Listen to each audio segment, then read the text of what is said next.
With $47,000 in student loan debt and a younger brother counting on her for his tuition, Kira Thompson was running on fumes and double shifts when she witnessed something that would change everything.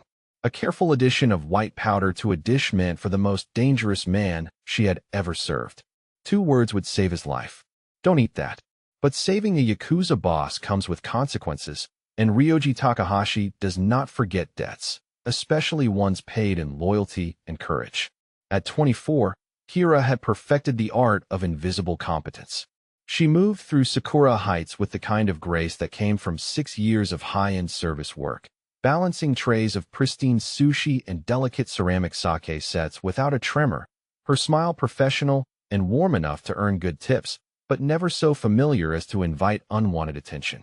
The exclusive Japanese restaurant in downtown Los Angeles catered to a specific clientele, the kind of people who wore custom suits to dinner and arrived in cars that cost more than her annual salary.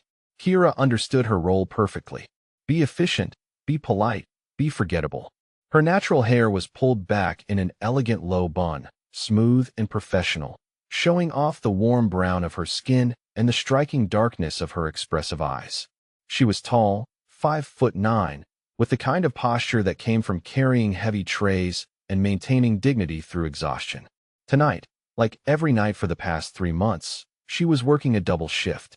Her morning job as a barista had ended 2 weeks ago when the coffee shop closed, leaving her scrambling to cover the shortfall.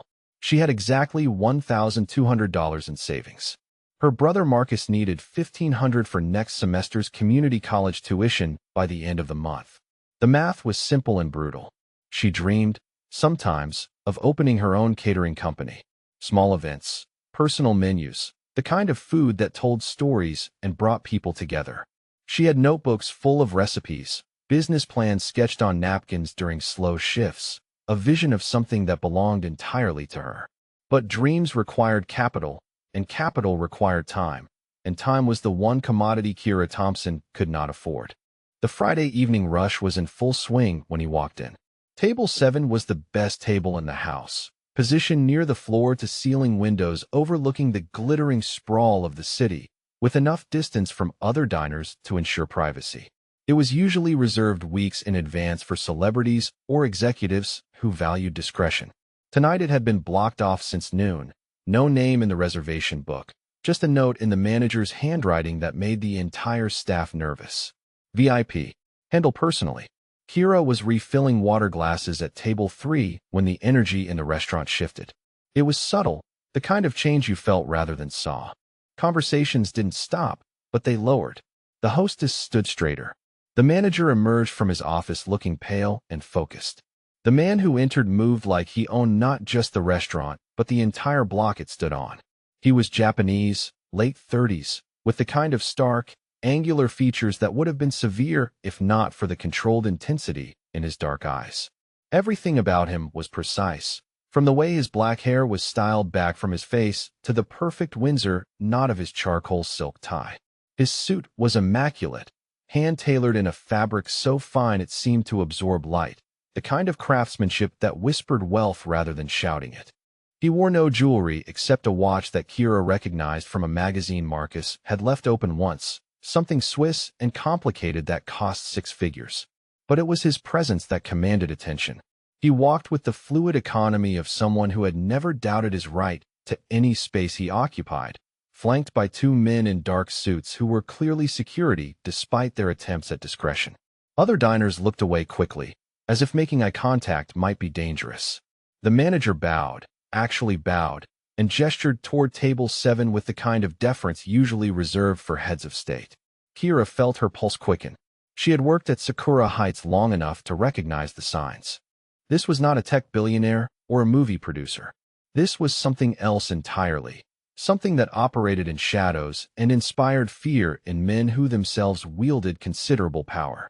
The manager caught her eye and gave a small, sharp nod. Your table. She took a breath, steadied her hands, and approached with a pot of green tea and 2 ceramic cups. The man was already seated, his back to the window, positioned so he could see the entire restaurant.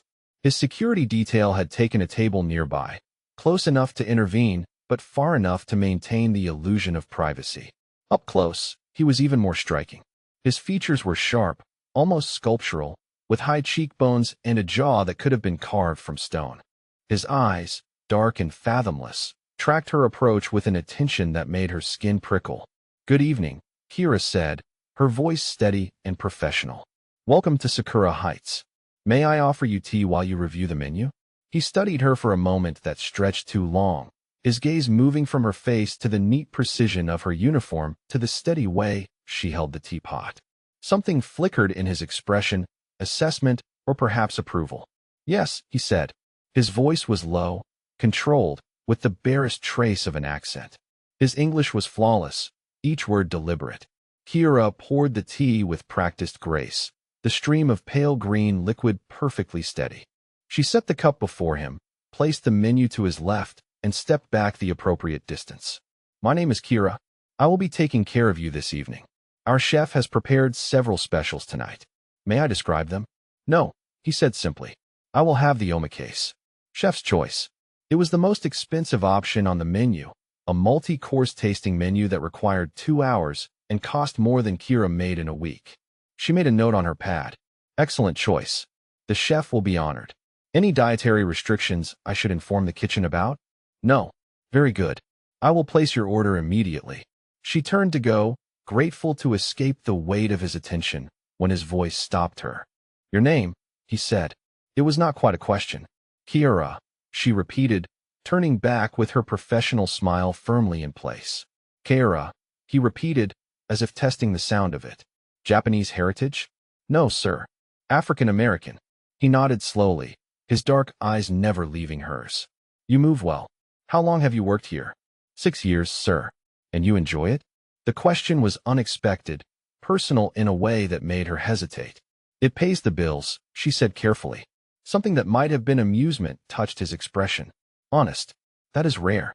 Before she could respond, he dismissed her with a slight inclination of his head, his attention already shifting to his phone.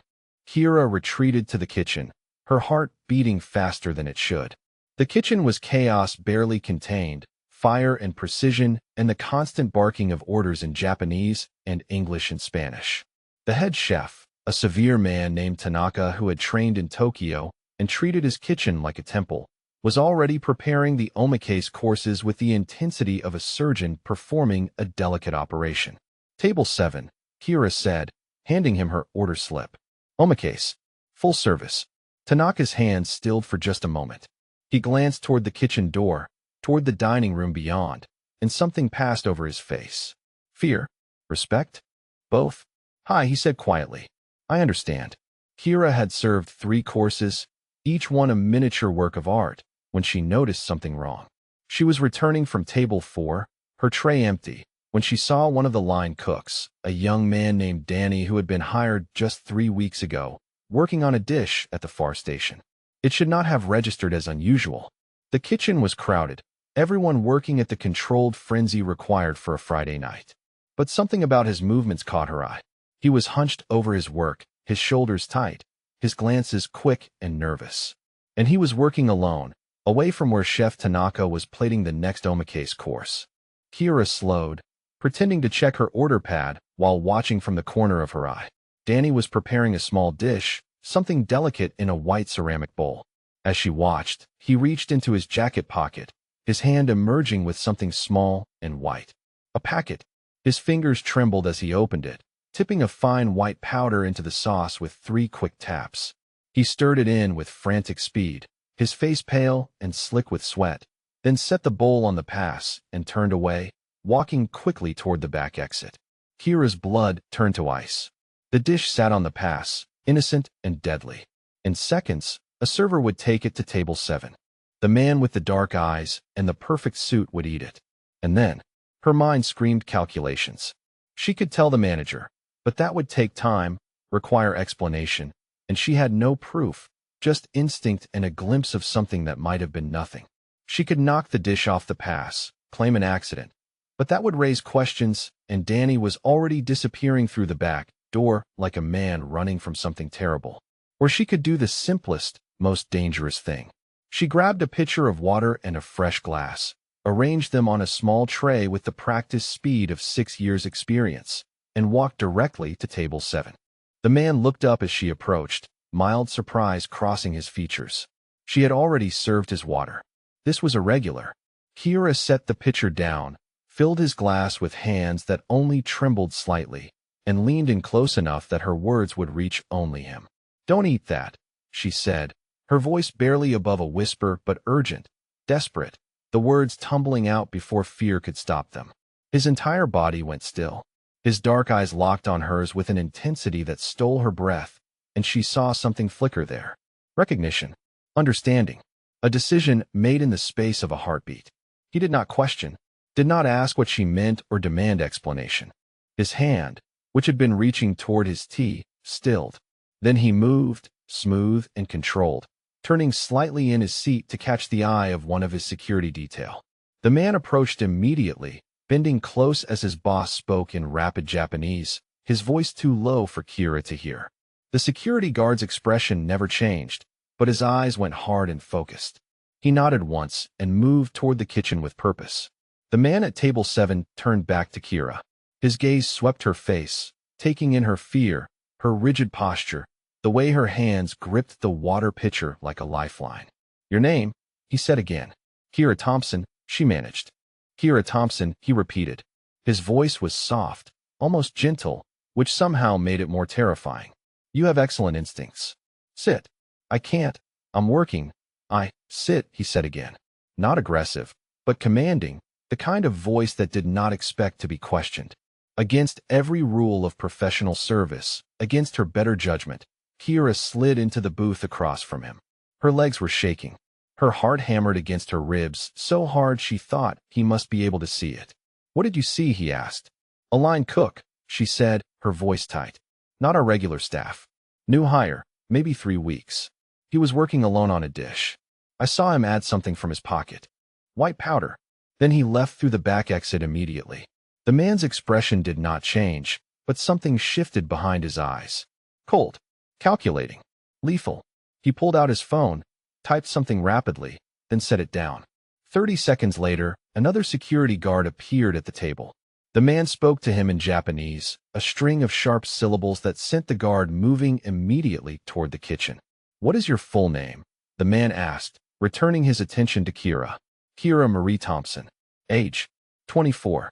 "You live here, in Los Angeles?" "Yes." "Family?" "Younger brother." "Marcus." "He's 19. Why did you warn me?" Kira Marie Thompson. The question hung in the air. She could feel other diners glancing their way, curiosity and concern. The manager was watching from across the room, his face pale. "Because I saw something wrong," Kira said simply. "And I couldn't just let it happen. You do not know me." "No. You do not know what I am." "I can guess," she said quietly. His lips curved, not quite a smile.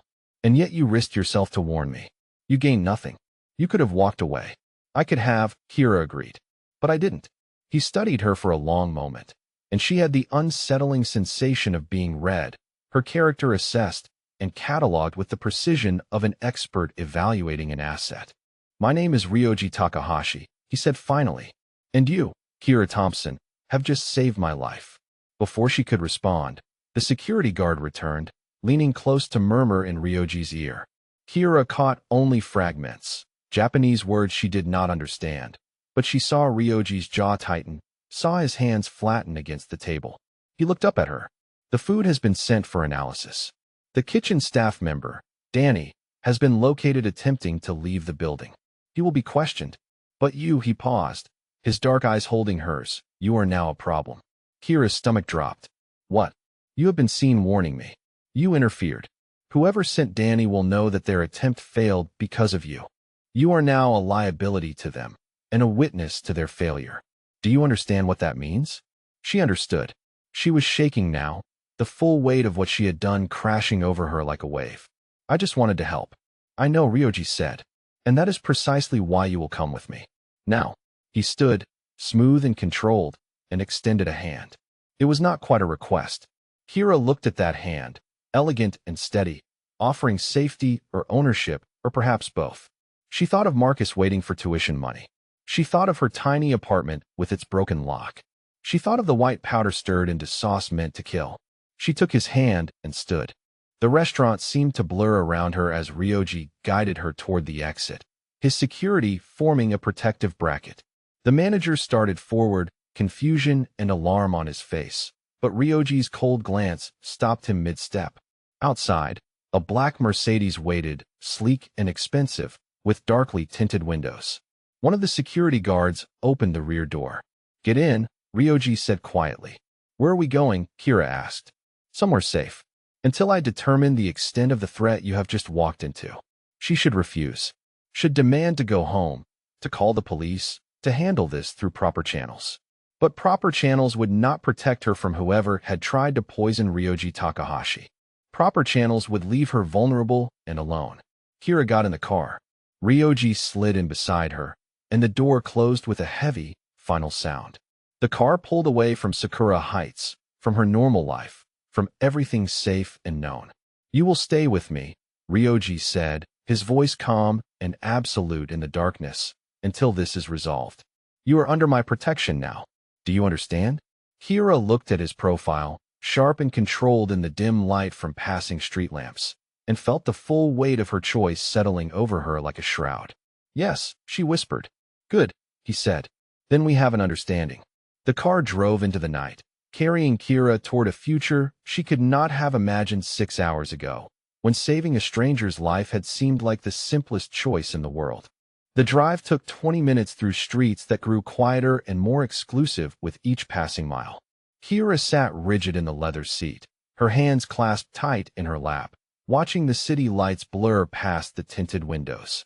Ryoji sat beside her in controlled silence, his phone glowing in the darkness as he typed rapid messages in Japanese, his expression unreadable. They pulled into an underground garage beneath a building that screamed wealth in every architectural line. Concrete and steel and perfect lighting. Expensive cars parked in neat rows, security cameras tracking their movement. The Mercedes stopped near a private elevator, and Ryoji's security detail emerged first, scanning the space with professional efficiency before nodding. Ryoji opened Kira's door himself, extending his hand. She took it, her legs unsteady as she stepped out into the cool garage air. "This way," he said, guiding her toward the elevator with a hand at the small of her back. Light pressure, but somehow absolute. The elevator required a keycard. It rose smoothly and silently, the numbers climbing past 20 floors before stopping. The doors opened directly into a penthouse that made Kira's breath catch. Floor-to-ceiling windows showed Los Angeles spread out like a glittering carpet, the city alive and distant below. The space was open and clean, modern furniture in dark woods and neutral tones, art on the walls that looked museum quality. Everything was precise, expensive, arranged with the kind of attention that spoke of deliberate choice rather than decorator indifference. A long leather sofa faced the windows. A bar of dark marble held crystal decanters. The lighting was soft and warm, sophisticated. "Sit," Ryoji said, gesturing toward the sofa. His security detail had remained in the elevator, the doors closing behind them. They were alone. Kira sat carefully on the edge of the sofa, her server instincts making her wary of touching anything that probably cost more than her car. Ryoji moved to the bar, poured something amber into 2 glasses, and returned. He handed her one and settled into the chair across from her, close enough to talk quietly, but far enough to avoid crowding. "Drink," he said. "You are shaking." Kira looked down at her hands and realized he was right. She took the glass, the crystal heavy and cool against her palm, and sipped. Whiskey, smooth and expensive, burning warm down her throat. "What happens now?" she asked. "Now we wait for confirmation," Ryoji said. His dark eyes watched her over the rim of his own glass. "The food has been sent to a private laboratory. Danny is being questioned by people who specialize in extracting truth. Within the hour, I will know who sent him, why, and what was in that powder." "And me?" Kira asked. "What happens to me?" "You stay here, under my protection, until the threat is neutralized." "I have a shift tomorrow," Kira said, and then heard how absurd it sounded. Like showing up to serve sushi mattered when someone had just tried to commit murder in front of her. Ryoji's expression softened almost imperceptibly. "You do not need to work at Sakura Heights anymore." "I need the money," Kira said quietly. "My brother, his tuition is due in 2 weeks, and I'm short, and I can't just—" "I will handle it," Ryoji interrupted, his voice calm and absolute. You don't even know me. You saved my life. That creates obligation. More than obligation. It creates debt, and I pay my debts, Kira Thompson. Before she could respond, his phone buzzed. He glanced at it, his jaw tightening almost imperceptibly. He stood, stepped away toward the windows, and answered in Japanese. The conversation was brief, sharp, his tone cold and commanding. When he returned, his expression was darker. The analysis is complete, he said. Tetrodotoxin, pufferfish poison, highly concentrated. I would have been dead in minutes, paralyzed and unable to breathe, while appearing conscious. Very sophisticated, very deliberate. Kira's stomach turned. Who would do that? I have enemies, Ryoji said simply.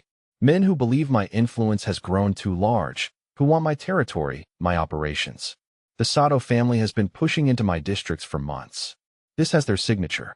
Elegant, public, meant to humiliate as well as eliminate. And Danny? Danny is a junkie who owed the Satos $60,000 in gambling debts. They offered to erase it if he took a job at Sakura Heights and waited for an opportunity. He was very cooperative once he understood his options. Kira did not ask what those options had been. She did not want to know. So it's over, she said. You know who did it.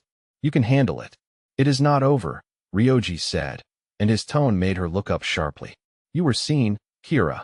The Satos will have people watching the restaurant. They will know their attempt failed, and they will know you warned me. They will have footage, witnesses, evidence that you interfered. So what? Kira asked, fear creeping up her spine like ice water. So you are now a liability to them. A witness who can connect them to attempted murder. And more than that, you are a message they will want to send. That interfering with their operations has consequences. That I cannot protect everyone. The glass trembled in Kira's hand. She set it down carefully on the table before she dropped it. This was supposed to be simple, she said, her voice tight. I saw something wrong. I said something. That's it. That's all I did. I know, Ryoji said quietly. And that is why I will protect you. You can't just protect me forever, Kira said. I have a life. I have a job, an apartment, my brother. Your apartment has a broken lock, Ryoji said, his voice matter of fact. Ground floor, eastern exposure. Cheap neighborhood with minimal security. You walk home alone from the bus stop at midnight after closing shifts. You keep your tips in a coffee can under your sink. Am I wrong? Kira stared at him, her blood running cold. How do you? I know because I had you investigated the moment you warned me, Ryoji said. Before I left the restaurant, my people were pulling every piece of information about you they could find. I do not accept help without understanding who offers it and what they might want in return. You are exactly what you appear to be. A waitress struggling to stay afloat, supporting a younger brother, no criminal record, no debts beyond student loans, no connections to any organization that would make you useful as a plant. You are honest, hardworking, and currently in significant danger because you chose to save a stranger's life. Kira felt tears burning behind her eyes. She blinked them back furiously, refusing to cry in front of this cold, dangerous man who had just casually admitted to invading her privacy. I can't just disappear, she said. Marcus will worry. My landlord, my manager. I have already contacted Sakura Heights, Ryoji said. You are on indefinite leave for personal reasons. Paid. Your brother has received a text from your phone explaining you are staying with a friend for a few days and will call soon. Your landlord will receive next month's rent on time. These are temporary measures until permanent arrangements can be made. What permanent arrangements? Kira demanded, anger breaking through her fear. That depends, Ryoji said, on whether you are willing to accept my protection in exchange for your service. The air in the room seemed to change, to thicken.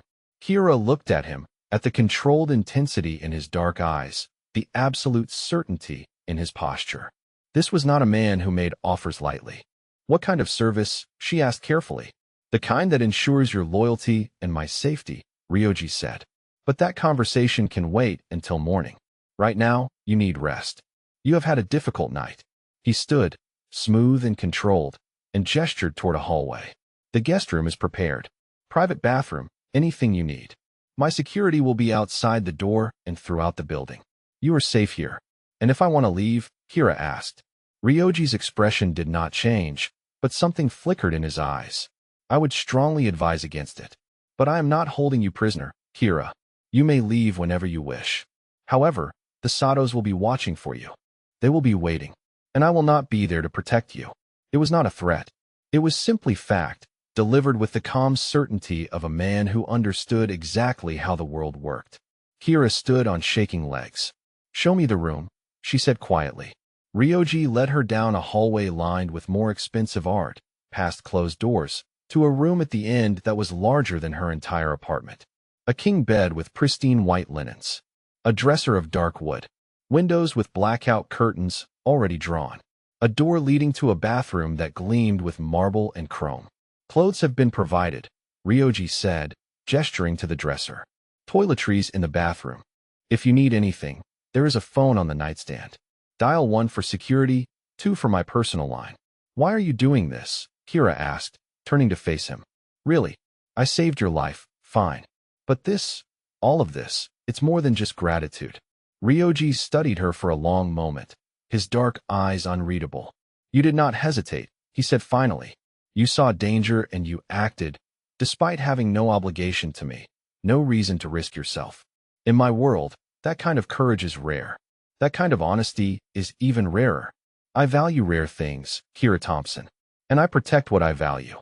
He stepped back, preparing to leave, then paused in the doorway. "Get some rest," he said. "Tomorrow we will discuss your future. For now, know that you are safe. I give you my word."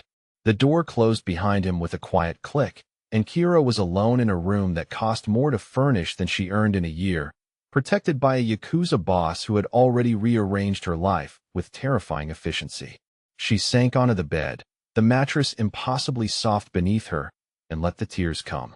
Silent, shaking, the fear and adrenaline and exhaustion of the night finally crashing over her in waves. She had saved a life. She had endangered her own. And now she was trapped in a gilded cage, waiting to find out what price protection would demand. Outside the door, she heard the quiet murmur of voices. Security. Guards. Men whose job was to keep her safe or keep her contained. She was not entirely sure which.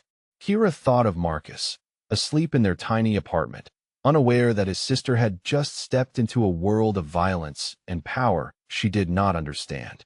She thought of her dreams of catering, of independence, of a life built on her own terms. She thought of white powder stirred into sauce and dark eyes that missed nothing. She had made a choice in that restaurant. 2 words. Don't eat that. Now she would live with the consequences, whatever they turned out to be. Tomorrow, Ryoji had said. Tomorrow they would discuss her future. Kira pulled the expensive linens over herself and closed her eyes, knowing sleep would be impossible, but too exhausted to do anything else. The city glittered beyond the blackout curtains, vast and indifferent, and somewhere out there the Sato family was planning their next move. But here, in this fortress of glass and steel and controlled violence, she was safe. For now, under the protection of a man whose life she had saved and whose world she had just entered whether she wanted to or not. The price of that protection, she suspected, would be higher than she could possibly imagine. But what choice did she have? None at all. Kira awoke to sunlight filtering through a gap in the blackout curtains and the disorienting sensation of not knowing where she was. The bed was too soft, the sheets too fine, the silence too complete. Then memory crashed back. The restaurant. The poison. Ryoji Takahashi. She sat up, her heart racing, and took in the unfamiliar room with fresh eyes in the morning light. The dresser held clothes in her exact size, still tagged. Expensive brands she recognized from magazine advertisements. In the bathroom, she found toiletries arranged with hotel precision, everything new and unopened. Someone had anticipated her needs with unsettling accuracy. She showered in water pressure that felt like luxury, dried herself with towels so thick and soft they seemed absurd, and dressed in dark jeans and a simple cream sweater that fit perfectly. When she emerged, she found a security guard waiting politely in the hallway, a man in his 30s with the compact build and watchful eyes of former military. "Good morning, Miss Thompson," he said in accented English. "Mr. Takahashi requests your presence for breakfast. I will escort you." "Do I have a choice?" Kira asked, more sharp than she intended. The guard's expression did not change. "Always, miss. But he hopes you will join him." They walked through the penthouse, and in daylight Kira could appreciate the full scope of Ryoji's wealth.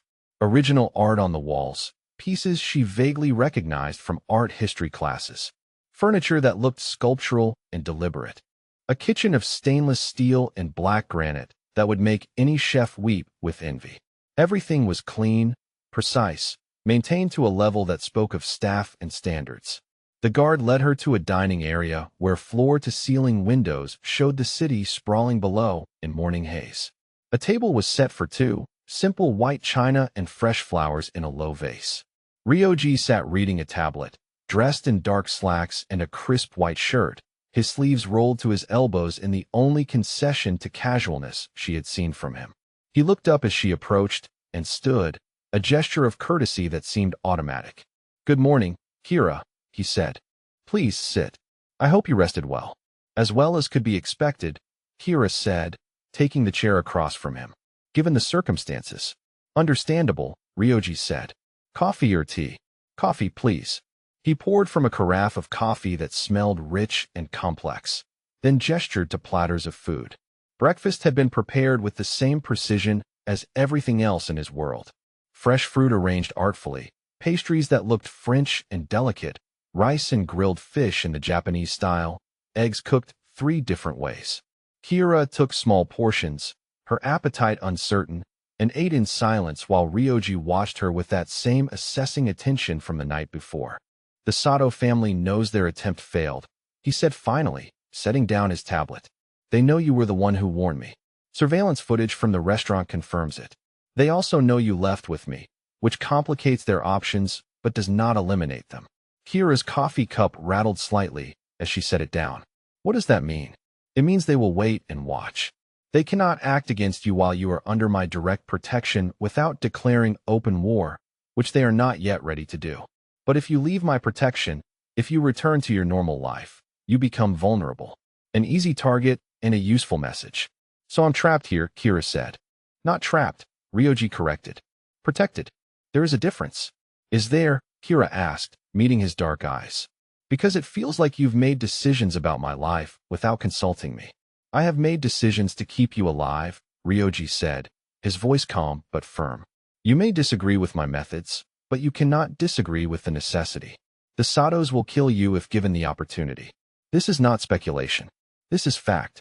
Kira pushed her plate away, her hands trembling. "I can't just live here forever. I have responsibilities. Marcus needs me.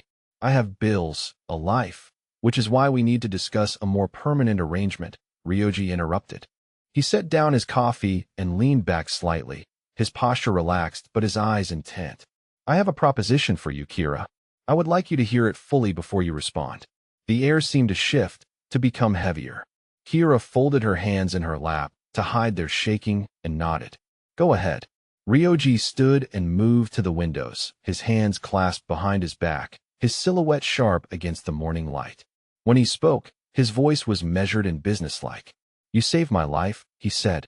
"That creates a debt I intend to honor. But more than that, you demonstrated qualities I value. Quick thinking, courage, honesty. In my world, those traits are rare and worth investing in. I would like to offer you a position in my household." "What kind of position?" Kira asked carefully. "Officially, you would be my personal assistant," Ryoji said. "Unofficially, you would serve a very specific function. You would taste my food before I eat it, ensuring it has not been tampered with. You would accompany me to business dinners and social functions, providing an additional layer of security through your presence and observation. You would live here, on the estate grounds, with your own private quarters, and you would maintain absolute discretion about everything you see and hear." He turned to face her, his expression unreadable. "In exchange, I would pay you $150,000 per year. Your brother's tuition would be covered in full, for as long as he is in school. I would provide a safe apartment for him in a secure building with proper security, far enough from your current neighborhood to ensure the Satos cannot use him as leverage against you. You would have full medical and dental coverage, a car and driver at your disposal, and the absolute guarantee of my protection for as long as you remain in my service." Kira's mind reeled. $150,000. Marcus's tuition. Safety. Security. Everything she had been struggling to achieve through double shifts and exhaustion, offered in a single contract. "What's the catch?" she asked, her voice tight. "The catch," Ryoji said, returning to his seat, is loyalty. Absolute, unwavering loyalty. You would belong to my household. You would report only to me. You would go where I go, eat what I eat after you have tasted it first, be present at meetings and dinners that discuss matters of business both legal and otherwise. You would see things that could endanger you if you ever spoke of them. You would know things that make you a permanent liability to my enemies. And if I betray you, Kira said, then you lose my protection, Ryoji said simply. The money stops. The safety stops. And you face the consequences of that betrayal alone, which would include not only my organization's response, but also the Satos, who would be very interested in what you know. So I trade one cage for another, Kira said. My struggling life for a gilded prison where I'm useful. You trade uncertainty and danger for security and purpose, Ryoji corrected. You ensure your brother's future. You gain the resources to eventually pursue your own dreams. Should you choose to leave my service once the threat has passed and sufficient time has made you less valuable as a target. How long? Kira asked. A minimum of 2 years, Ryoji said. After that, we renegotiate based on circumstances. And if I refuse, then I will provide you with $50,000, enough to relocate you and your brother to another city, and my people will do their best to ensure the Satos do not find you. But I cannot guarantee your safety beyond that. You would be on your own, looking over your shoulder for the rest of your life, hoping they decide you are not worth the effort to track down and eliminate. He leaned forward slightly, his dark eyes holding hers. I am offering you more than money, Kira. I am offering you a place in a world that values loyalty above all else. I am offering you the chance to matter, to be protected, to ensure the people you love are safe. Yes, there are risks. Yes, there are restrictions. But the alternative is far worse, and we both know it. Kira's throat felt tight. Why me? She asked. You could hire anyone to taste your food. Professional bodyguards, trained people who know your world. Because you are honest, Ryoji said. Because you acted without expectation of reward. Because in that moment at the restaurant, you chose to do the right thing despite the risk, and that tells me more about your character than any resume or background check ever could. I trust you, Kira Thompson. And trust is the rarest commodity in my world. The silence stretched between them, heavy with unspoken implications. Kira looked at the man across from her, this dangerous stranger who had just offered to reshape her entire life with the same calm efficiency he probably used to order dinner. I need time to think, she said. You have until sunset, Ryoji said. That is when I meet with my advisors to discuss our response to the Satos. I need to know whether you will be part of my household, under my protection, or whether I need to make arrangements for your relocation. That's not much time. It is all the time circumstances allow, Ryoji said. The Satos are moving. I must move as well, and I need to know where you stand. He rose, signaling the end of the conversation. The guard will show you to the library if you would like privacy to consider, or you may walk the grounds. The estate is secure. You are safe here while you decide. Kira stood on unsteady legs. And Marcus, she asked. When can I contact him? Once you decide, Ryoji said. If you accept my offer, you will call him this afternoon and explain you have taken a new position that requires you to live on site. If you decline, you will call him to arrange your relocation. Either way, he will be informed today. It was not a request. It was the framework within which her choices existed, narrow and absolute. The guard materialized at her elbow, and Kira followed him from the dining room in a daze, her mind spinning with numbers and implications and the weight of a decision that would define the rest of her life.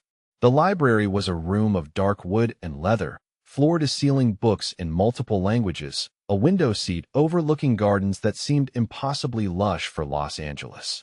Kira sank into a chair and stared at nothing, trying to process what had just happened.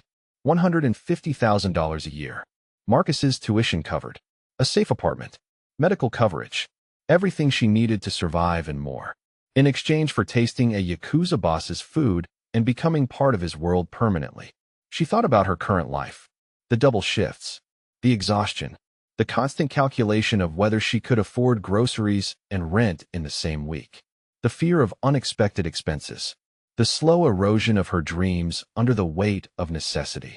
She thought about Marcus, brilliant and kind, who deserved better than a neighborhood where gunshots were background noise. who deserved to finish school without worrying about money, who deserved a future their parents would have been proud of. She thought about the Sato family, somewhere in the city, planning violence and retribution, about being hunted, about looking over her shoulder forever, about living in fear that one day someone would connect her to Ryoji's survival and decide she was a loose end worth eliminating. And she thought about Ryoji himself, cold and controlled and terrifying in his efficiency, but also honest. He had not lied to her. He had not pretended this was anything other than what it was. A transaction, her loyalty and service in exchange for his protection and resources. She had saved his life without thinking. 2 words. Don't eat that. Now those 2 words had led her here, to a library in a fortress, weighing the price of safety against the cost of freedom. But what freedom did she really have? Freedom to struggle. Freedom to fail. Freedom to watch Marcus drop out of school because she could not earn enough. Freedom to live in constant fear of the Satos. That was not freedom. That was just a different kind of cage, one without bars, but with walls just as real. Kira stood and moved to the window, looking out at gardens maintained with Japanese precision, carefully pruned trees, raked gravel, stone lanterns placed with deliberate artistry. Everything controlled, everything ordered, everything safe within these walls. She pulled out her phone, the one Ryoji's people had returned to her with all her messages and contacts intact. There was a text from Marcus asking if she was okay, if she was really staying with a friend. Her manager at Sakura Heights confirming her paid leave. Her landlord acknowledging next month's rent received. Ryoji had already begun rearranging her life, had already demonstrated his power to smooth over complications and provide for her needs, had already shown her what protection from a man like him looked like. She thought about the warmth in his voice when he said he trusted her, about the way he had called her courage rare, about his admission that trust was the rarest commodity in his world. He was not offering her employment. He was offering her value, a place, a purpose, safety, and all it would cost was her independence, her innocence, and her ability to walk away. Kira looked at her reflection in the window glass, seeing a tired woman who had been running on empty for years. She thought about what her mother would say, probably something about the devil's bargains and staying true to yourself. But her mother was gone, and the world she had known was gone with her, and Kira was left to navigate this complicated reality alone. She could refuse, take the 50,000 and run, build a new life somewhere else, always wondering if today would be the day the Satos found her. Or she could accept, step fully into Ryoji's world, become part of something larger and darker and more dangerous than anything she had known, but also more secure, more stable, more able to provide for the people she loved. The sun was moving across the sky. Sunset was coming. Time was running out. Kira took a breath and made her decision. She found Ryoji in his office, a room of glass and steel with a view of the city and a desk that looked like sculpture. He looked up from his computer as she entered, his expression carefully neutral. "I have an answer," Kira said. He gestured to the chair across from his desk. "Please." She sat, her back straight, her hands folded in her lap. When she spoke, her voice was clear and steady. "I accept your offer, Mr. Takahashi. 150,000 per year, Marcus's tuition covered, safe housing for him, medical coverage, and your protection. In exchange for my service as food taster, my presence at your functions, and my absolute loyalty and discretion. 2 years minimum." Ryoji's expression did not change, but something flickered in his dark eyes. Satisfaction. Perhaps relief. "Very good," he said. "We will formalize the contract this afternoon. You will call your brother and explain your new position. Your belongings will be collected from your apartment tomorrow. A suite is being prepared for you in the East Wing with a private entrance, living area, and workspace. You will begin your duties immediately." He stood and extended his hand across the desk. "Welcome to my household, Kira Thompson. You have made a wise choice." Kira took his hand, his grip firm and warm, and felt the full weight of what she had just agreed to settle over her like a mantle. She had traded her old life for a new one, her freedom for security, her innocence for protection. She had stepped into the Yakuza world willingly, bound by contract and circumstance to a man who valued her honesty and courage enough to offer her a place at his side. Whether that was wisdom or foolishness, she would find out soon enough. But for now, Marcus would be safe. She would be safe. And that was more than she had been able to say yesterday. The price would come later. The complications would emerge. The darkness would reveal itself. But today, she had chosen survival. She had chosen security. She had chosen Ryoji Takahashi and everything that came with him. And there was no going back. 6 weeks passed in a blur of adjustment and discovery that transformed Kira's understanding of what her life could be. Her suite in the East Wing was larger than her old apartment, with a bedroom that opened onto a private garden, a sitting area with comfortable furniture and a wall of books, and a bathroom of marble and soft lighting that made her morning routine feel like visiting a spa. She had her own entrance, her own key card, her own space within the larger fortress of Ryoji's estate. Privacy within protection. The work itself was strange and intimate in ways she had not anticipated. 3 times a day, she would join Ryoji for meals. Breakfast was usually quiet, just the two of them in the small dining room off the kitchen, morning light filtering through shoji screens. Lunch was often in his office between meetings, simple bento boxes prepared by the estate's chef. Dinner varied depending on his schedule, sometimes at home, sometimes at restaurants or private clubs where business was conducted over pristine kaiseki courses. And always, before he ate, she tasted first. It was a ritual that created an odd intimacy. She would take small portions from his plate, wait the requisite 5 minutes while he watched her with those dark, assessing eyes, and only then would he eat. He trusted her with his life in the most literal way possible, 3 times a day, every day. The weight of that trust was not lost on her. The first week had been awkward, Kira hyper-aware of every bite, anxious about protocols she did not understand. But Ryoji had been patient, explaining that she should eat naturally, that her job was simply to ensure nothing had been tampered with, not to perform some elaborate ceremony. Just eat, he had said. If something is wrong, your body will tell you before I consume enough to do harm. By the second week, the routine had become almost comfortable. She learned his preferences. He took his coffee black and strong. He preferred traditional Japanese breakfast, but would accept Western on occasion. He ate efficiently, without wasting time, but he appreciated good food and would occasionally pause to comment on a particular dish or flavor combination. By the third week, they had begun to talk during meals. Not about business, not usually, but about small things. Books they had read, places they wanted to visit. Marcus's progress in school, which Ryoji asked about with what seemed like genuine interest. He had kept his word about everything. Marcus was now living in a modern apartment in a safe neighborhood, his tuition paid in full, enough money in his account to focus on studying rather than working. Her brother called her every few days, excited and grateful, and completely unaware of the true nature of her new employer. The 4th week brought her first business dinner, and Kira understood why Ryoji had wanted her present. The restaurant was exclusive, reserved entirely for their party, security visible but discreet. 6 men sat around the table, all Japanese, all dressed in expensive suits, all radiating the controlled danger she had learned to recognize as characteristic of Ryoji's world. They discussed shipping routes and territory agreements and financial arrangements in a mixture of English and Japanese, their voices calm and businesslike while negotiating what were clearly criminal enterprises. Kira sat beside Ryoji, tasting each course before it reached him, her presence both protective measure and silent statement. She belonged to his household. She was trusted. She was part of his world now. The men treated her with careful respect, bowing when introduced, addressing her as Miss Thompson, never staring or making inappropriate comments. Ryoji's reputation, she realized, extended to those under his protection. To disrespect her would be to disrespect him. The 5th week, she discovered the gardens. The estate grounds were larger than she had realized. Traditional Japanese landscaping with winding paths and carefully pruned trees. A koi pond where fat orange fish moved in lazy patterns. Stone benches positioned to catch morning sun or evening shade. She began walking the gardens in the afternoons when Ryoji was in meetings, finding peace in the precisely raked gravel and the sound of water moving over stones.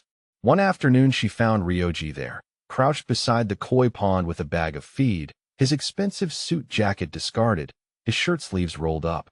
He was alone, no security visible, just a man feeding fish with the same focused attention he brought to everything else. She had started to retreat, not wanting to intrude, when he spoke without turning. They are calming, he said. Koi. They live long lives if properly cared for. Some of these fish are older than you. Kira moved closer, watching the fish swirl and surface, their mouths opening to take the pellets Ryoji scattered across the water. Did you design these gardens? She asked. My mother did, Ryoji said. Before she passed, she believed a man who could not appreciate beauty was a man who had lost his humanity. I maintained them in her memory. It was the first personal thing he had shared beyond the story of why he valued loyalty. Kira filed it away, another small piece of the complex man she was beginning to understand. They're beautiful, she said. Yes, Ryoji agreed. He stood, brushing off his hands, his dark eyes meeting hers. Do you find peace here, in the gardens? I do, Kira admitted. It's the first time in years I've felt like I could breathe without counting the cost. Good, Ryoji said simply. That is as it should be. By the 6th week, something had shifted between them. The formality had not disappeared entirely. He was still Mr. Takahashi, and she was still Miss Thompson in public, but in private, during meals or chance encounters in the library, there was an ease that had not existed before. He asked about her catering dreams, wanted to see her notebooks of recipes, discussed the logistics of starting a business with the same seriousness he brought to his own operations. She learned that he had studied economics in Tokyo before circumstances pulled him into the family business, that he played classical piano, though she had never heard him, that he spoke 4 languages fluently and was teaching himself a 5th for reasons he did not explain. He was, she realized with some surprise, lonely, surrounded by security and advisors and business associates who feared and respected him, but fundamentally alone. Everyone in his life wanted something from him or feared what he could do to them. She was perhaps the only person who saw him as simply human, complex and controlled, and carrying burdens she was only beginning to understand. The test came during a formal dinner in the 7th week, and Kira had not seen it coming. Ryoji was hosting representatives from 3 affiliated organizations, a delicate negotiation over territory boundaries and profit sharing. The dinner was at an exclusive private club, a room of dark wood and subtle lighting, screens providing privacy between tables. Kira wore a dress Ryoji had provided, elegant and understated in midnight blue, her natural hair styled in an updo that took her an hour to perfect. She sat beside Ryoji, tasting each course as it arrived, aware of the eyes on her from the other men at the table. Most were respectful, but one in particular, a man named Nakamura who controlled gambling operations in Little Tokyo, watched her with barely concealed contempt. Midway through the meal, after sake had been poured and business largely concluded, Nakamura leaned back in his chair and spoke in English, his tone casual, but his words calculated. Tell me, Takahashi-san, does your decorative insurance policy have any other skills, or is she simply pleasant to look at while we wait to see if our food has been poisoned? The table went silent. Every man present understood the insult, not just to Kira, but to Ryoji's judgment in bringing her, in trusting her, in valuing her enough to give her a place at his table. Ryoji's expression did not change, but the air around him seemed to crystallize. Before he could speak, Kira set down her chopsticks with careful precision and turned her gaze on Nakamura. Her voice, when she spoke, was calm and clear, with just enough edge to draw blood. I appreciate your concern for Mr. Takahashi's safety, Mr. Nakamura, she said. It speaks well of your regard for him. As for my skills, I would be happy to discuss them. I taste approximately 90 meals per month on Mr. Takahashi's behalf, identify 7 common poisons by taste and 14 by delayed symptom, maintain discretion regarding everything I witness in his household and business affairs, and accompany him to functions such as this to provide an additional layer of security through observation. But you are correct that I am also pleasant to look at. I find that men often underestimate attractive women, which makes my job considerably easier. Thank you for demonstrating that principle so clearly this evening. She smiled, bright and professional, then returned her attention to her food as if the matter was settled. The silence at the table was absolute.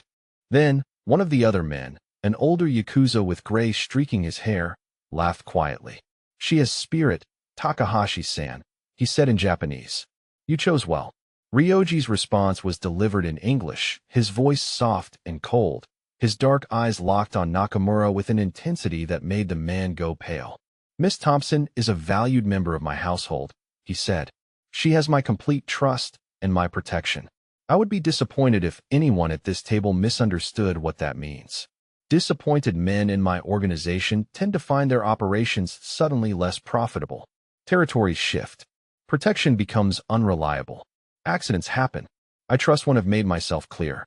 "Crystal clear, Takamura-san," Nakamura said quickly, his contempt replaced by fear. "I meant no disrespect." "Then you failed," Ryoji said. "But I am willing to attribute it to excessive sake rather than deliberate insult." This time, the dinner continued, conversation returning to safer topics, but Kira felt the shift.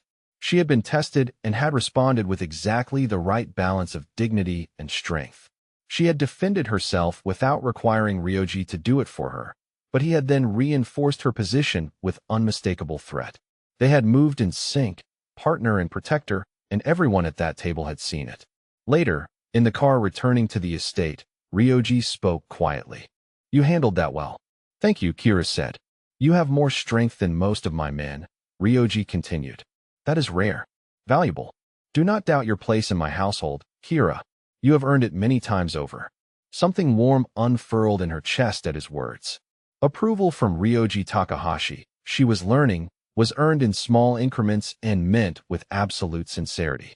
The following afternoon, Kira found Ryoji in a room she had not entered before, a traditional Japanese study with tatami mats and low tables, scrolls on the walls, and the faint scent of ink. He was practicing calligraphy, his movements precise and focused, black ink flowing onto white paper in elegant characters she could not read. She watched from the doorway, hesitant to interrupt, but he glanced up and gestured for her to enter. "Do you know calligraphy?" he asked. "No," Kira admitted. "I barely passed high school art." His lips curved slightly, almost a smile. "It is meditation," he said. "Control and release.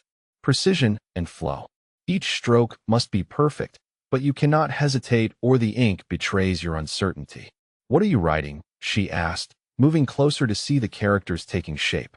"Poetry," Ryoji said. "A haiku about autumn. My mother taught me when I was young. She said a man who could not appreciate the beauty of words was a man who had lost his soul."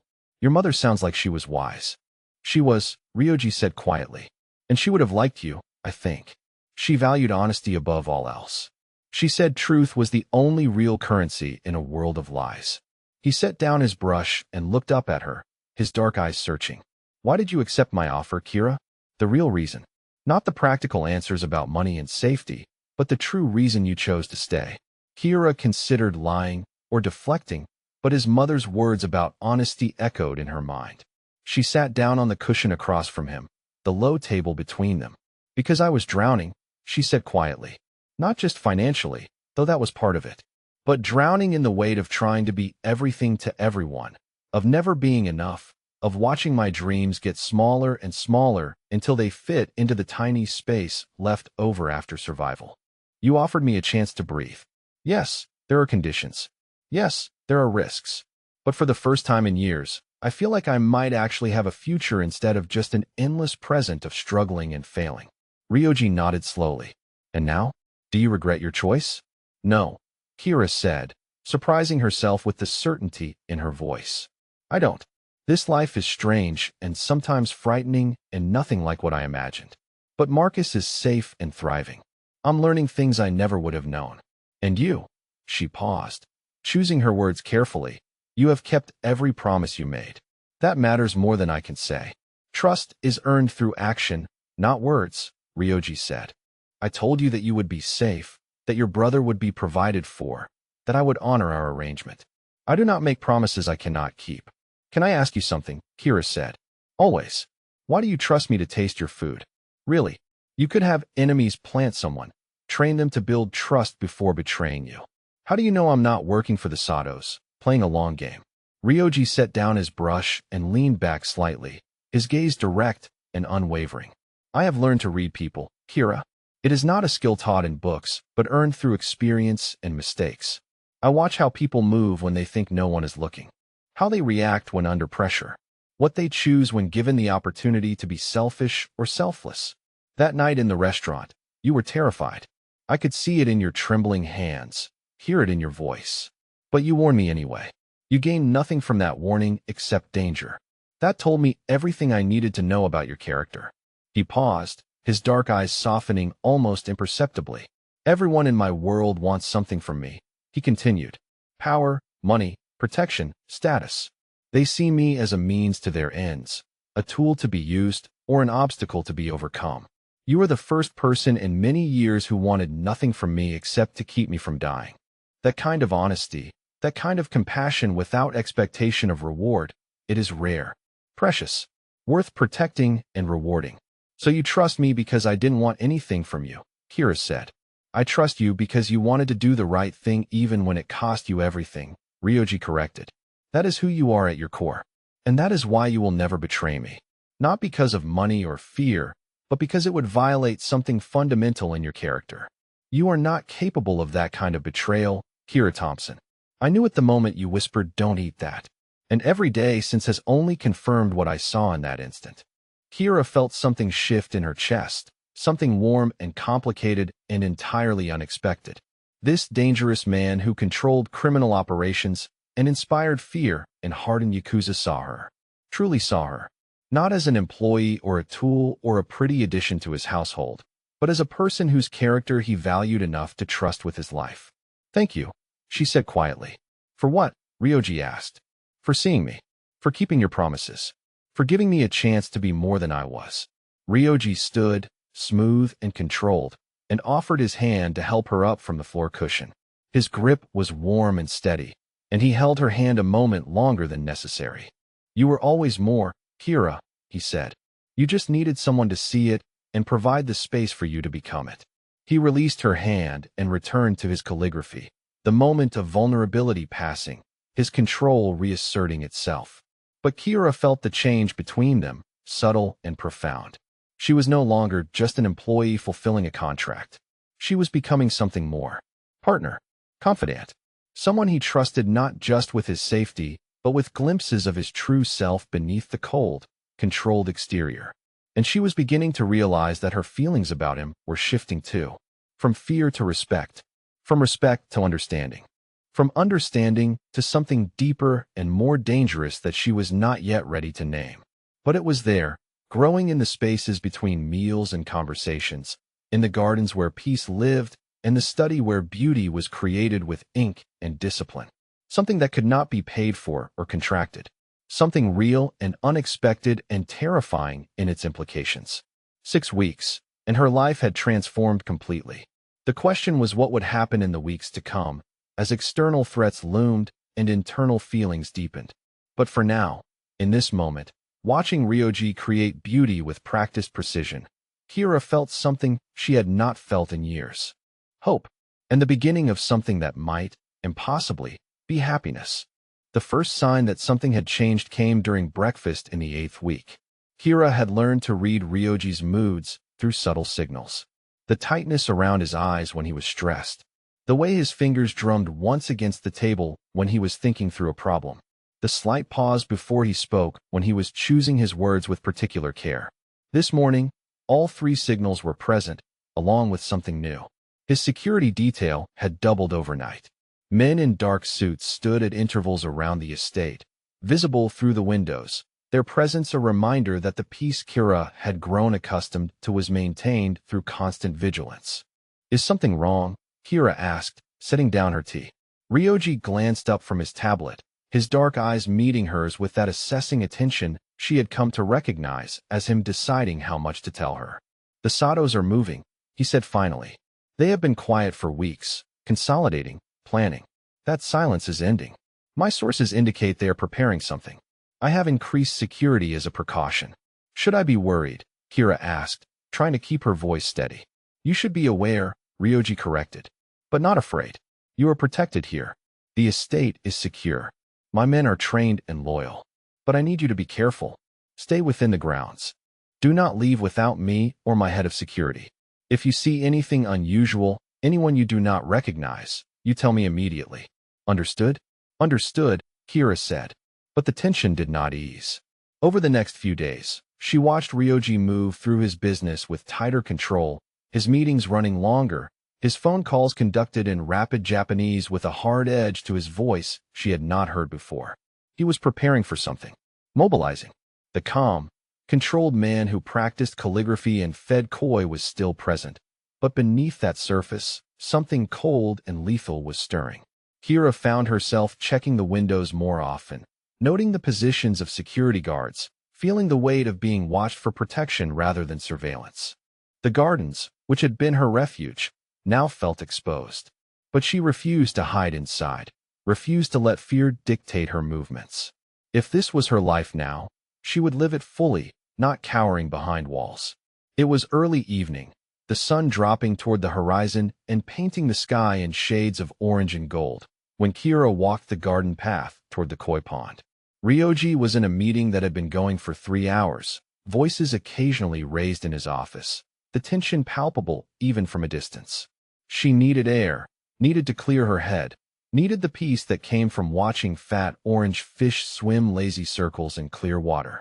The gardens were quiet, the carefully raked gravel crunching softly under her feet, the sound of water moving over stones creating a gentle rhythm. She rounded a corner near the bamboo grove and stopped. 2 men stood by the koi pond. They were not Ryoji's security. She knew every guard on the estate by sight now, had learned their names and their rotation schedules. These men were strangers, dressed in dark clothing that was not quite uniform, but close enough to suggest coordination. They were looking at the house, at the windows, calculating sight lines and approaches with professional assessment. Kira's heart kicked into high gear. Her first instinct was to run, to scream, to alert security. But she was too far from the house, and the men were between her and the closest entrance. Moving would draw their attention. She froze, hoping the lengthening shadows and the bamboo would hide her. One of the men turned and saw her. His expression shifted from calculation to recognition to something predatory. He said something in Japanese to his companion, who turned as well. Both men started toward her with the smooth, unhurried confidence of people who knew their prey could not escape. Kira backed up, her mind racing. The main house was too far. The security guards were positioned at the front and rear entrances, not in the gardens. She was alone with 2 men who had breached Ryoji's security, which meant they were professionals, which meant they were here for a reason. And that reason, judging by the way they were looking at her, included her. She turned and ran. Behind her, she heard them give chase, their footsteps quick on the gravel path. She was fast, years of running to catch buses and dodge through restaurant crowds. But they were faster, trained, and unhurried. One of them called out in accented English. "Stop running, Miss Thompson. We just want to talk." Kira did not stop.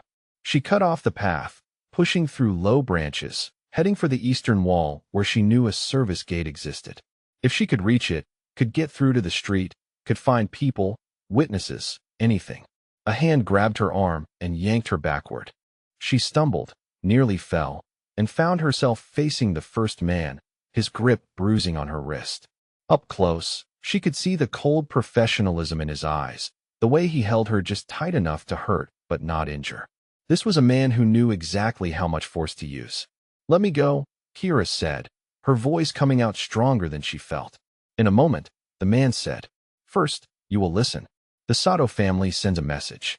You interfered in business that was not yours. You cost us an opportunity. This is not acceptable. You will come with us now, quietly, or we will make this very unpleasant for you." "I'm not going anywhere with you," Kira said. The second man moved to her other side, blocking escape. "You misunderstand. This is not a request." "Then you misunderstand where you are," a voice said from behind them, cold and lethal and controlled. "You are on my property, touching someone under my protection. That is a fatal mistake." The men whirled, and Kira saw Ryoji standing 10 feet away, having appeared with the silent efficiency of a predator. He was still in his suit from the meeting, but everything about him had changed. The calm, cultured businessman was gone, replaced by something dangerous and focused. His dark eyes were flat and cold, his posture relaxed in the way of someone utterly confident in their ability to do violence. "Takahashi-san," the first man said, his grip on Kira loosening slightly. "We are just delivering a message. By assaulting a member of my household," Ryoji said. His voice was soft, almost conversational. which somehow made it more terrifying. That is an interesting method of communication. The Satos want you to understand, the second man began. He never finished the sentence.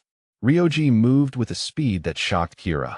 One moment he was standing still, the next he was on the first man, striking with precision and economy. The man released Kira and tried to counter, but Ryoji was faster, his movements trained and brutal. A strike to the throat, a knee to the ribs, a twist that sent the man to the ground gasping. The second man lunged at Ryoji, pulling something from his jacket. Ryoji pivoted, caught the man's wrist mid-swing, and twisted with surgical precision. There was a crack, a scream cut short, and the man went down hard. The entire encounter took perhaps 10 seconds. Ryoji stood over the two men, his breathing barely elevated, his suit rumpled, but his control absolute. Security was running toward them now, having heard the commotion, but Ryoji raised a hand to stop them. He turned to Kira, his dark eyes scanning her face, her arms, checking for injury with an intensity that bordered on desperation. "Are you hurt?" he asked, his hands reaching for her, touching her shoulders, her arms, tilting her face to check for bruises. "No," Kira managed. "They grabbed me, but I'm not hurt." The relief that flashed across his face was quickly replaced by something harder. His hands were shaking, she realized. Barely perceptible, but shaking with suppressed fury and perhaps fear. "Take them," he said to his security chief in Japanese, then repeated in English. "Find out how they breached the perimeter. Find out who sent them specifically. Find out what their orders were. Then ensure the Sato family receives their bodies back with a message of my own." The security guards moved efficiently, hauling the two men away. One was still gasping for air. The other cradled his broken wrist and did not resist. Ryoji turned back to Kira, and she saw something in his expression that she had never seen before. The control was cracking, anger and fear, and something desperate breaking through the careful mask he maintained. "Inside," he said. "Now." He guided her toward the house with a hand at her back, his touch firm but not rough, and Kira could feel the tension vibrating through him like a wire pulled too tight. They entered through a side door, moving past staff who took one look at Ryoji's expression and quickly found elsewhere to be. He led her to his private study, the traditional room where he practiced calligraphy, and closed the door. The moment it clicked shut, he turned to her, and for the first time since she had met him, Ryoji Takahashi looked shaken. "They touched you," he said, his voice rough. "They put their hands on you. On my property. In my gardens. They dared." "I'm okay," Kira said, though her own hands were trembling now, delayed reactions setting in. "Ryoji, I'm okay. You could have been killed," he said. "Taken. Used as leverage against me. They knew exactly who you were. They called you by name. This was not random. This was targeted." "How did they get in?" Kira asked. "That is what I intend to find out," Ryoji said. His jaw was tight, his hands clenched at his sides. "Someone failed. Someone will answer for that failure. But right now, what matters is that you are safe." He moved to the window, looking out at the gardens where shadows were lengthening, his silhouette sharp against the dying light. "This is my fault," he said quietly. "I knew the Satos would respond eventually. I increased security, but I did not think they would be bold enough to breach the estate itself. I underestimated their desperation, and you nearly paid the price for my miscalculation." "This isn't your fault," Kira said. "They made this choice. They came here. They decided to escalate. Because I exist as a threat to them," Ryoji said, turning back to face her. "Because I took territory they wanted, because I refused to yield, because I am in their way. Everything in my life is a calculation of power and violence. And you," he paused, his dark eyes holding hers with an intensity that stole her breath, "you are in danger simply because you are associated with me. That is unacceptable." "I knew the risks when I accepted your offer," Kira said. "You knew the theoretical risks," Ryoji corrected. "Now you have experienced the reality. And it will get worse before it gets better. The Satos will not stop. Tonight was a message and a test. They wanted to see if they could reach you. Now they know they can, even if it cost them 2 men. That knowledge will embolden them." "So what do we do?" Kira asked. "We end this," Ryoji said. "Permanently." The weight of that word hung in the air. Permanently. She understood what he meant. Not negotiation. Not compromise. Elimination. Over the next hours, Kira watched Ryoji transform into something she had only glimpsed before.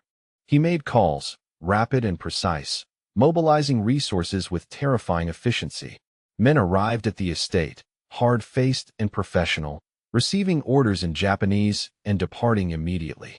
Messages were sent to rival families, alliances confirmed or refused. A war was being orchestrated from his office, and she saw the full scope of his power laid bare. Near midnight, when most of the activity had ceased and the estate had fallen into tense quiet, Kira found Ryoji alone in the study, standing by the window with a glass of whiskey he had not touched. She knocked softly on the doorframe. He turned, and for a moment, the mask slipped entirely. He looked exhausted, older than his years, carrying weight she could only imagine. "May I come in?" she asked. "Always," he said. She entered and closed the door behind her, moving to stand beside him at the window.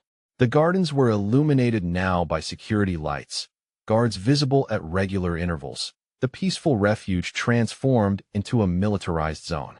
"Tell me about your sister," Kira said quietly. Ryoji went very still. "How do you know I had a sister?"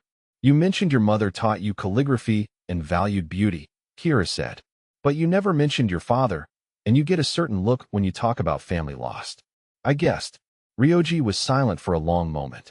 Then he spoke, his voice low and controlled, but carrying an undercurrent of old pain that had never fully healed. "Her name was Yuki," he said.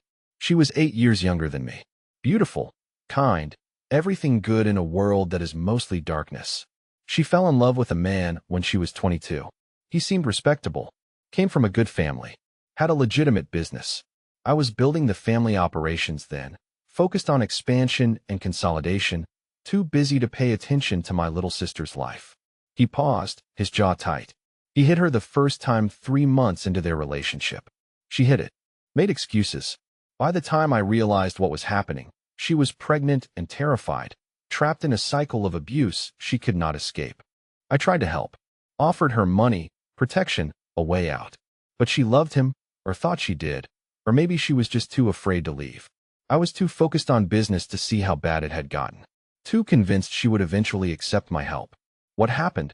Kira asked, though she already knew the answer would break her heart. "He killed her," Ryoji said simply. "During an argument. Beat her so badly she never regained consciousness. She was 6 months pregnant.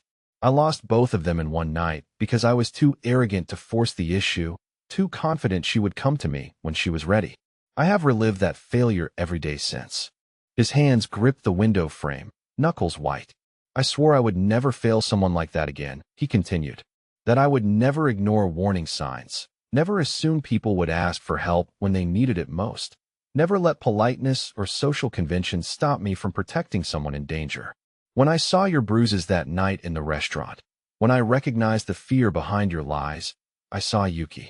And I could not, would not, let another woman suffer because I chose to look away." Kira felt tears burning her eyes. "That's why you offered me protection so quickly. Why you were so certain." "I was not protecting you," Ryoji said, turning to face her. "I was saving myself, giving myself the chance to do for you what I failed to do for Yuki. You gave me that opportunity when you saved my life. You let me save yours in return. That is a gift beyond measure." Kira reached out, her hand covering his on the window frame. His skin was warm, his fingers relaxing slightly under her touch. "I'm not Yuki," she said gently, "and what happened to her was not your fault. You offered help. She had to choose to take it. That's on the man who hurt her, not on you." "Logic and emotion are different things," Ryoji said. "I know, intellectually, that I could not have forced her to leave. But knowing and feeling are not the same. I carry her loss with me always. It is the weight that shapes every decision I make." "Is that why you're so protective?" Kira asked. "Why you reacted so strongly to those men touching me?" "Yes," Ryoji said. "And because," he paused, choosing words carefully, "because you have become important to me in ways that go beyond our arrangement. You are not just an employee, Kira, not just someone I am obligated to protect. You are," he struggled visibly with the admission, "you are someone whose safety matters to me personally. Deeply. The thought of them hurting you, taking you, using you as leverage, it was," he stopped, shook his head. "It was unacceptable in ways that have nothing to do with honor or obligation." Kira's breath caught. She had felt the shift between them, the growing connection, but hearing him acknowledge it made it real and terrifying and wonderful all at once. "Ryoji," she said softly. "I know this complicates things," he said. "I know our arrangement is professional, that you accepted for practical reasons, that involving emotion is dangerous and inappropriate. But I cannot lie to you, Kira. Not after everything. You saved my life. You have honored our agreement with integrity and courage. You have brought peace to my home and light to dark spaces. And I have come to value you in ways I did not anticipate and cannot fully control." He turned to face her fully, his dark eyes holding hers with raw honesty. "I could not save Yuki," he said. "But I can save you. I will save you. The Satos will be eliminated. Every threat to you will be neutralized. You will be safe, not just because I promised, but because the thought of losing you is," he paused, searching for words, "intolerable." Kira felt something break open in her chest, warm and complicated and entirely beyond reason. This dangerous man, this Yakuza boss who commanded fear and respect, was standing before her vulnerable and honest, admitting feelings he clearly had not planned to reveal. She stepped closer, closing the space between them, her hand moving from his hand to his face, touching his jaw with gentle fingers. "You did save me," she said quietly. "Maybe not from the same things you couldn't save Yuki from, but you saved me from drowning, from hopelessness, from a future that kept getting smaller. You gave me safety and security and—" She paused, meeting his eyes. "You gave me the chance to see who you really are beneath all the control and power. And what I see is someone who carries too much, who blames himself for things beyond his control, who values loyalty and honor above everything because he knows how rare they are." Her thumb traced along his jaw, feeling the tension there. "I'm not going anywhere," she said. "The Satos don't get to decide that. And you don't have to carry the weight of Yuki's loss alone anymore. I'm here. I'm safe. And I'm not afraid, because I trust you to keep your word." Ryoji's hand came up to cover hers, pressing her palm against his face, his eyes closing for a moment as if absorbing the comfort of her touch. When he opened them again, something had changed. The walls were still there, but thinner, more transparent. She could see him clearly now, all of him, the darkness and the light, the guilt and the determination, the loneliness and the desperate need for connection he had denied himself for so long. "Kira," he said, her name a question and a confession. She answered by rising on her toes and pressing her lips to his, a kiss that was gentle and fierce all at once, offering comfort and understanding and acceptance of everything he was. He responded with desperate tenderness, his arms coming around her, pulling her close, holding her like she was precious and fragile and absolutely essential. The kiss deepened, and she felt the full force of his carefully controlled passion breaking free, his need for her matching her own growing need for him. When they finally pulled apart, both breathing hard, his forehead rested against hers. "This changes everything," he said. "I know," Kira whispered. "I cannot offer you a normal life. I cannot promise safety beyond what I can provide with violence and power. I cannot be anything other than what I am." "I know that too," Kira said. "And I'm not asking you to be. I'm choosing this, Ryoji. I'm choosing you. Not because I'm trapped, not because I have no other options, but because I see who you are and I'm not afraid of it." "You should be," he said. "Maybe," she agreed. "But I'm not." He kissed her again, slower this time, savoring, and she felt the shift complete. They had crossed a line that could not be uncrossed. Employer and employee had become something deeper, more real, more dangerous and precious. When he finally released her, his dark eyes were warm in a way she had never seen before. "The Satos will be gone by morning," he said. "Every threat eliminated. Every loose end tied. You will be safe, Kira. I swear it on my life and Yuki's memory. No one will ever touch you again. I believe you," she said. And then, because words were not enough for what had passed between them, she took his hand and held it, steady and certain. Two people standing together in the darkness, finding light in each other despite the violence that surrounded them. Outside, Ryoji's men were moving, executing orders, dismantling the Sato threat with the same precision he brought to everything. But in this moment, in this room, there was only truth and touch and the beginning of something that transcended arrangement and obligation.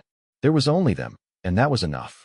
Kira woke to sunlight and the unfamiliar warmth of another person beside her. For a moment, disorientation, then memory flooded back. The attack, the vulnerability exchange, the kiss that had shattered the careful professional distance they had maintained. Ryoji's admission that she had become important to him in ways that went beyond their arrangement. She had fallen asleep in his study, curled against him on the wide leather sofa, his arm around her shoulders, both of them too emotionally exhausted to do anything but hold each other. Sometime in the night, he must have carried her to his bedroom, because she was now in a massive bed with sheets of Egyptian cotton, morning light filtering through shoji screens, and Ryoji was beside her, still dressed in yesterday's rumpled shirt, watching her with those dark eyes that saw everything. "Good morning," he said quietly. "Good morning," Kira replied, suddenly aware of how intimate this was, waking beside him. The space between them charged with everything that had happened and everything that had not yet been said. Ryoji sat up, his movements controlled despite what must have been an uncomfortable night on the sofa-turned bed. He looked tired but satisfied, the tension that had vibrated through him yesterday replaced by calm certainty. "It is done," he said. "The Sato family is no longer a concern." Kira sat up as well, pulling the blanket around herself. "What happened?" "What needed to happen," Ryoji said. His voice was matter of fact, neither proud nor apologetic. "Their leadership has been eliminated. Their operations have been absorbed by families allied with mine. The men who breached my estate and touched you were returned to what remains of their organization with a message that further action against anyone under my protection would result in complete annihilation." The message was received and understood. "So it's over," Kira said. "The threat from the Satos is over," Ryoji confirmed. "You are safe. Your brother is safe. That danger has been permanently removed." He stood and moved to the window, looking out at gardens that were peaceful again in morning light. Security still visible, but the militarized tension of yesterday gone. "But that does not resolve what happened between us last night," he continued, his back to her. "We crossed a line, Kira. Changed the nature of our arrangement in ways I did not anticipate and cannot ignore." "Do you regret it?" Kira asked, her heart suddenly tight with fear of his answer. Ryoji turned to face her, and the expression in his dark eyes was so raw, so honest, it stole her breath. "No," he said. "I regret many things in my life. Failures and choices and moments I cannot take back. But what happened between us last night is not one of them. You have become," he paused, choosing words with visible care, "essential to me. Not as an employee, not as an obligation, but as someone whose presence brings light to darkness, whose strength inspires my own, whose safety matters to me more than my own life." He moved back to the bed, sitting on the edge, close enough to touch but not touching, giving her space while being present. "I told myself I was protecting you because I owed you a debt," he continued. "Because you saved my life. Because you reminded me of Yuki and gave me a chance to succeed where I had failed. All of those things were true, but they were also excuses that let me avoid acknowledging a deeper truth." "What truth?" Kira asked softly. "That from the moment you whispered, 'Don't eat that,' you were mine," Ryoji said. The words were simple, direct, possessive in a way that should have frightened her, but instead made something warm unfurl in her chest. "You became mine in that instant, and every day since has only deepened that claim. Your courage, your honesty, your strength and grace, and the way you see me, truly see me, beneath all the power and control and violence." He reached out, his hand cupping her face with a tenderness that contradicted every dangerous thing about him. "You are mine, Kira," he said, his voice low and absolute. "Not because I bought your service or because circumstances trapped you here, but because my heart has chosen you and will not release you. I am a selfish man. I take what I want and I keep what I value. And I value you above everything. You are mine, and I am yours, if you will have me." Kira felt tears burning her eyes, but they were not tears of fear or sadness. They were tears of recognition, of hearing aloud what she had been feeling but not daring to name. She reached up, covering his hand with hers, pressing it more firmly against her face. "I'm yours," she said, her voice clear and certain. "And you're mine, Ryoji. Broken pieces, dark choices, and all. I see what you are, and I'm not afraid. I see who you could be with someone who accepts all of you, and I want to be that person." Not because I'm obligated, but because I choose it. I choose you. Ryoji's control cracked. He pulled her to him, kissing her with desperate intensity, his arms around her like he could keep the entire world at bay through the strength of his embrace. She kissed him back, fierce and tender, offering everything she had, accepting everything he was. When they finally pulled apart, both breathing hard, he rested his forehead against hers. I want you as my wife, he said. Not my employee, not my food taster, not part of an arrangement with an expiration date. My wife. My partner. The woman who stands beside me and makes this dark world bearable. Kira's breath caught. That's, she started, then stopped, overwhelmed. Too fast, Ryoji acknowledged. Too intense. I know, but I have learned not to waste time when I know what I want. I want you, Kira Thompson. Permanently. Completely. As the official partner in my life and my household.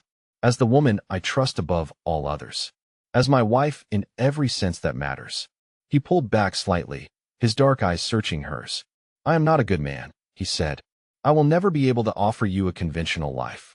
My world is violence and power and choices that exist in shades of gray rather than clear right and wrong. But I can offer you absolute devotion, complete protection, a place of honor in my household and my heart, resources to pursue your dreams of catering or whatever else you wish to build, a future where you and everyone you love will always be safe, always provided for, always valued. He took her hand, his grip warm and steady. I can offer you me, he said simply. All of me. The darkness and the light. The control and the passion. The man who practices calligraphy and feeds koi, and the man who eliminates threats without hesitation. I cannot separate those parts of myself. You would be accepting both. I know, Kira said. And I accept. All of it. All of you. Then marry me, Ryoji said. Not today, not tomorrow, but soon. Let me make you my wife officially. Let me give you my name and my protection and everything I have to offer. Let me spend my life ensuring you never regret choosing me. Kira looked at this dangerous, complicated man who had saved her from drowning and offered her a future she had never dared imagine. She thought about the journey from terrified waitress to protected companion to something far more precious. She thought about Marcus, safe and thriving. She thought about her catering dreams, now possible with resources and support. She thought about mornings in gardens and evenings watching him create beauty with ink and discipline. She thought about the way he looked at her like she was the most valuable thing in his world. The way he listened when she spoke. The way his control only ever slipped when her safety was threatened. The way he had revealed his deepest pain and trusted her with his vulnerability. Yes, she said, the words simple and certain and transformative. Yes, I'll marry you. I'll be your wife, your partner, the person who stands beside you and reminds you that beneath all the darkness, there's still light. Ryoji closed his eyes for a moment, and when he opened them, they were bright with emotion he did not try to hide. You are that light, he said. You have been since the moment you saved my life. He kissed her again, slower this time, savoring, and she felt the full weight of commitment settling over them both. This was not an arrangement anymore. This was a promise, a future, a partnership forged in danger and sealed with honesty and deepened through choice. When he finally released her, he stood and offered his hand. Come, he said. We have plans to make. Over breakfast in the small dining room, where they had shared so many meals, Ryoji outlined their future with the same precision he brought to everything. Your brother will remain in his apartment with security I trust, he said. But I would like to invite him to the estate regularly, so he knows his sister's home and understands she is safe and valued. When you are comfortable, I would like to meet him properly, not as your employer, but as the man who intends to marry you. I'd like that, Kira said. Marcus deserves to know the truth. The truth will be complicated, Ryoji said. He cannot know the full scope of my operations. That would endanger him. But he can know that I am a businessman with security concerns, that I value you above everything, and that his future is secure because you are part of my family. He poured tea for both of them, the ritual familiar and comforting. As for your catering business, he continued, I have been thinking. There is a property in Little Tokyo, a small commercial space that would be perfect for a kitchen and event planning office. It could serve as the legitimate face of your company while also providing a useful meeting place for certain business discussions. You would have full control, full ownership, and the resources to build exactly what you have envisioned. Kira stared at him. You've been planning this. I have been planning many things, Ryoji admitted. Hoping you would choose to stay not out of obligation, but out of desire. Preparing to give you everything I could offer to make that choice easier. You didn't need to do all this, Kira said. I chose you before any of this. I know, Ryoji said, his dark eyes warm. But I am a man who provides for what is mine. And you, Kira, are mine now in every way that matters. I will ensure you have everything you need to thrive, not just survive. That is what you deserve. That is what I intend to give you. They spent the morning discussing logistics and timelines, the practicalities of merging lives and building a future. Ryoji made calls, arranged meetings, set things in motion with the efficiency that defined him. By noon, a jeweler had arrived at the estate with a selection of rings, traditional Japanese designs in platinum and subtle diamonds that caught light without shouting. Kira chose a simple band with delicate cherry blossom etching, elegant and meaningful. Ryoji slipped it onto her finger, and the weight of it felt right. Real. Permanent. In 2 months, Ryoji said, we will have a small ceremony. Traditional Japanese style if you are comfortable with that. My family, your brother, trusted associates. Nothing large or public. Just those who matter, witnessing our commitment. That sounds perfect, Kira said. And then, he continued, his voice softer, you will be Kira Takahashi. My wife. The woman I trust with my life and my heart. The light that makes all of this, he gestured to the estate, to his world, worth maintaining. Later that afternoon, they walked the gardens together, security present but distant, giving them the illusion of privacy in the space that had become meaningful to both of them. The koi pond was peaceful, the fish moving in lazy patterns, and Kira remembered the first time she had seen Ryoji here, feeding them with focused attention, showing her a glimpse of the man beneath the Yakuza boss. Thank you, she said quietly. For what? Ryoji asked. For seeing me, Kira said. For keeping your promises. For giving me a future instead of just survival. For trusting me enough to show me who you really are. Ryoji stopped walking and turned to face her, taking both her hands in his. You saved my life with 2 words, he said. Don't eat that. Such a simple warning. You could not have known it would lead here, to this moment, to a future together. But in saving my life, you gave me the chance to save yours. And in doing so, we saved each other from loneliness and isolation and the weight of carrying burdens alone. He lifted her hand, pressing a kiss to the ring he had placed there.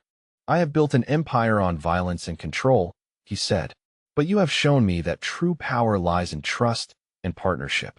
In finding someone who sees your darkness and does not flee. In choosing to build something together that is stronger than what either could build alone. That goes both ways, Kira said. You gave me security and resources, but you also gave me respect and value. You saw my strength when I felt weak. You protected my dreams when they seemed impossible. You made me feel like I mattered, not just as an employee, but as a person worthy of investment and care. Ryoji pulled her close, his arms around her, and they stood together in the gardens his mother had designed, surrounded by beauty and security, 2 people who had found each other through danger and chosen each other through love.